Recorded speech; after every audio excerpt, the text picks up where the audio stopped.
조갑제TV 시청자 여러분 안녕하십니까. 2023년 2월 3일 정오를 막 지났습니다.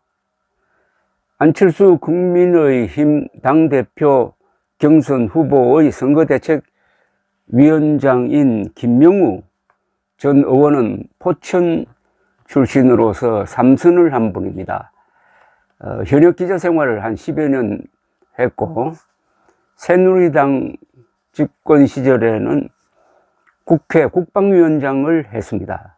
이분이 북한 인권 문제라든지 이런 이념 문제에 있어서 매우 적극적으로 활동을 해서 깊은 인상을 남긴 좋은 국회의원입니다. 그런데 어제 윤석열 대통령에 의해서 해촉되었습니다.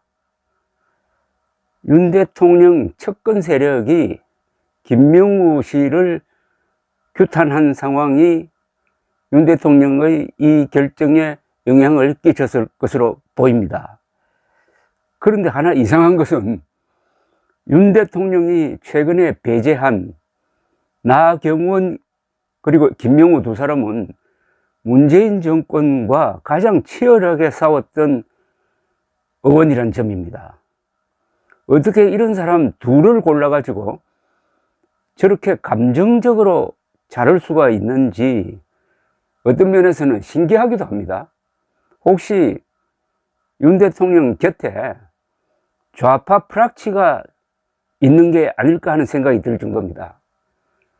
오늘 조선일보는 윤석열 대통령실이 공개적으로 윤 대통령은 안철수 당대표 후보를 반대한다는 이야기를 하고 다닌다고 보도가 되었습니다. 공직선거법이 금하는 공무원의 당내 경선 운동 조항을 위반한 것인데 이거는 징역 5년감입니다.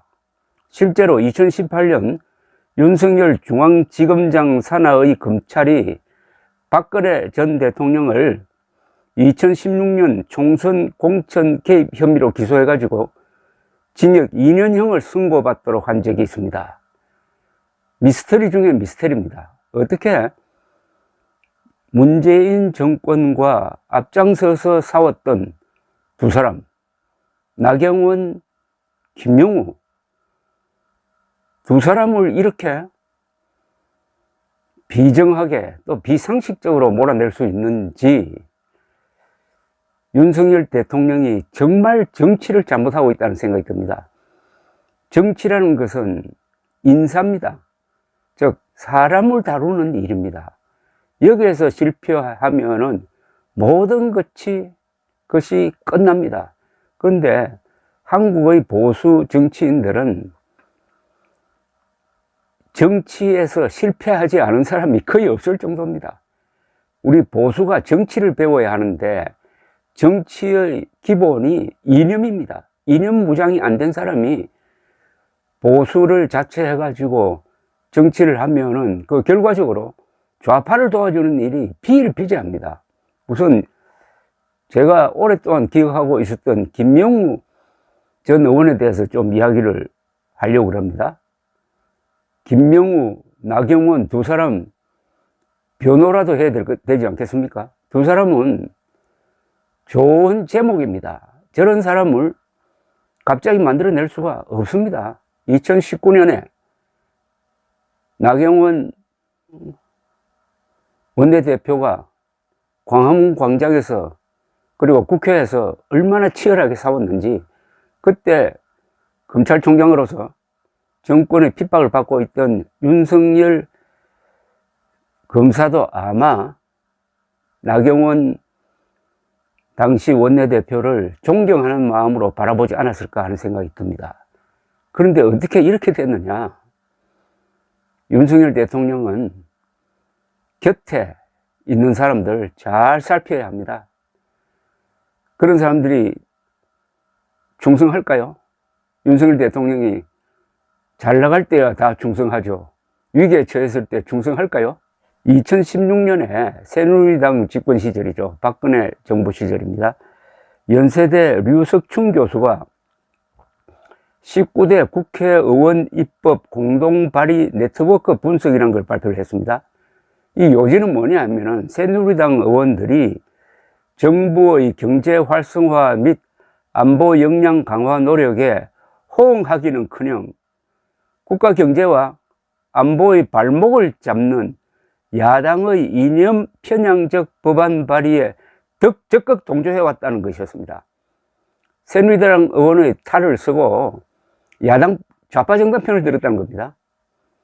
이 자료는 또 뚜렷한 이유가 없이 새누리당 주요 법안 대표 발의나 공동 발의에 한 번도 참여하지 않는 새누리당 소속 의원 11명을 밝혔습니다. 11명 명단이 이렇게 되어 있습니다. 강기윤, 김태흠, 김희선, 박덕흠, 안홍준, 유승민, 이군현, 이재요, 이학재, 이한구, 한성교. 이를 보도한 그해 5월 11일자 미래한국은 이렇게 평했습니다. 새누리당 주요 법안은 절대 다수 국민의 요구를 받들어 정부와 대통령 그리고 집권 여당이 대한민국의 사활을 걸고 정책적으로 추진하고 있는 입법이었다. 여당인 새누리당 의원은 당연히 국회에서 이 법안들의 통과를 위해 적극적으로 협조할 것으로 믿어 의심치 않았다. 그러나 새누리당 의원 가운데 이 법안의 발의를 단 한 번도 도와주지 않은 사람이 11명이 된다는 사실은 그저 놀랍다 못해 충격적이다. 놀라운 사실은 문제적 11명 중에는 친박으로 분류되는 의원들이 7명이나 있었다는 사실입니다. 그 중에 한 사람이 이한구 씨인데, 그러니까 박근혜에 대한 충성이 당에 대한 충성은 아니었다는 이야기입니다. 윤석열 대통령 이거 참고해야 됩니다. 윤석열 대통령에 대한 충성이나 아부가 당이나 대한민국에 대한 충성과 아부로 이어지지 않는 경우가 많을 거라는 이야기죠. 위의 자료는 또 새누리당 중요 법안 발의 네트워크의 중심을 이루었던 인물 5명을 예시를 했습니다. 그러니까 이 5명이야말로 가장 당에 충성하고 보수적 가치에 충실했다는 겁니다. 이 5명이 누구냐 하면 김명우 씨 이름이 제일 먼저 나옵니다. 김명우, 나성린, 이현재, 여상규, 심재철 이렇게 되어 있습니다. 보수적 가치에 충실한 의원들이었는데 김명우 의원이 제일 먼저 나온다는 게 시사하는 바가 있습니다. 이 5명 가운데 4명은 그런데 비박으로 분류가 됐습니다. 비박으로 분류된 사람들이 당에 대한 충성은 제일 강했다는 이야기입니다. 혹시 비윤으로 분류되는 국회의원들이 당과 국가에 대한 보수적 가치에 대한 충성은 제일 강한 것 아닐까요? 요걸 윤석열 대통령이 귀담아 들을 필요가 있다는 생각이 들었습니다. 지금 윤핵관이라고 불리는 윤석열 대통령을 아주 좋아하고 충성하는 것으로 일컬어지는 국회의원들이 결코 국민의힘이나 대한민국에 충성하는 이들은 아닐 것이라는 예상을 하게 만드는 조사 결과입니다. 김명우 의원은 하도 활동을 많이 해가지고 제가 조갑제닷컴에 검색을 해봤더니 김명우 의원의 활동을 소개하는 기사가 많아요. 이런 사람을 안철수 의원 선거대책위원장이라는 이유만으로 이렇게 몰아낼 수가 있느냐? 물론 거기에 이유는 갖다 붙였는데 그 이유가 뭐겠습니까? 국민통합위 위원으로서 왜 안철수 편을 드느냐? 그거 아니겠습니까?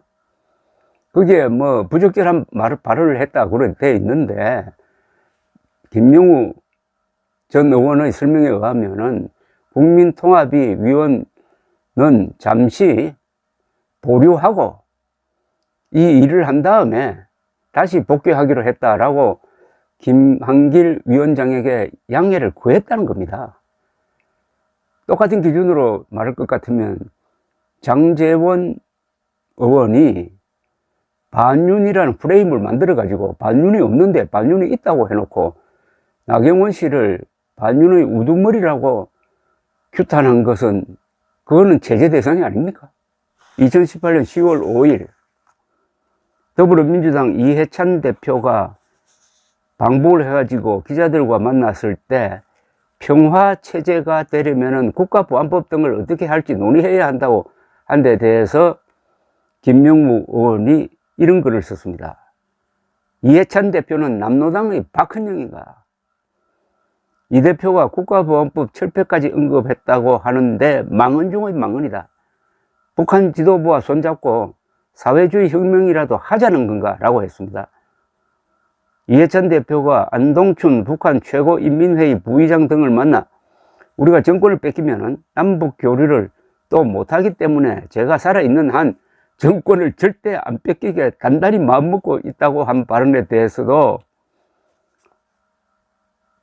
김명무 의원은 대한민국의 보수 타파를 북한 지도부에 약속한 것인가? 과거 박헌영이 남쪽에는 50만 명의 공산당 조직이 있으니 밀고 내려가면 공산혁명이 가능하다고 했던 것과 크게 다르다고 할 수 있을까라고 지적을 했습니다. 이런 김명우 전 의원과 나경원 전 의원을 딱 골라가지고 윤석열 대통령으로 하여금 아주 감정적으로 배제시키도록 곁에서 건의를 한 사람이 있다고 하면은 그 사람 혹시 좌파 프락지 아닐까요? 감사합니다.